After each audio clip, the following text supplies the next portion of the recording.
Adilabad assembly incharge కంది శ్రీనివాసరెడ్డిపై మంత్రి సీతక్క ప్రశంసలు కురిపించారు. అసెంబ్లీ ఎన్నికల్లో ఓటమి పాలైనప్పటికీ ఏమాత్రమూ వెనకడుగు వేయని యువనేత శ్రీనివాసరెడ్డిని మనస్ఫూర్తిగా అభినందిస్తున్నట్లు ఆమె తెలిపారు.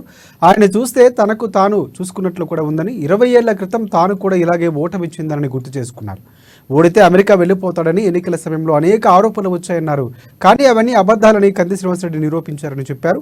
పార్టీ బలోపేతానికి ఆయన చేస్తున్న కృషి అభినందనీయమని కొనియాడారు సీతక్క. అవునా కాదా?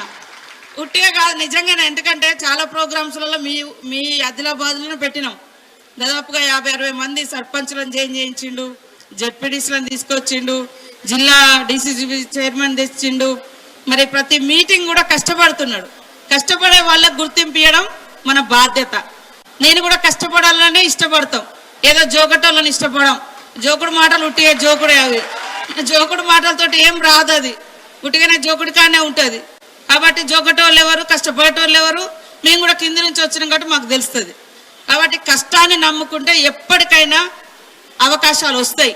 అందుకోసం నాయకులు అనే వాళ్ళు ప్రజా జీవితంలో ఉన్నప్పుడు, రాజకీయం అంటేనే సేవ. దాచుకుంటే ఒళ్ళు దాచుకొని పేపర్కి రాసిస్తే కుదరదు. ఏ పనైనా ఫీల్డ్కి వెళ్ళాలి, పని చేయాలి. నాకు మీ అందరి మీద నమ్మకం ఉంది, శ్రీనివాసరెడ్డి గారి మీద కూడా నమ్మకం ఉంది. ఓడిపోయినా కూడా ఆయన అమెరికా పోయి బతికే అవకాశం ఉన్నా మరి కష్టపడుతూ గల్లీ గల్లీ తిరుగుతూ చాలా మందిని పార్టీలో జాయిన్ చేసి పార్టీ బలోపేతాన్ని కృషి చేస్తున్నాడు. తప్పకుండా నెక్స్ట్ ఎమ్మెల్యే అవుతాడు. ఈలోపే అవకాశం వచ్చినా కూడా ఆయనకు అవకాశాలు ఉంటాయి.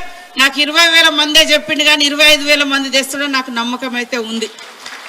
అవునా కాదా?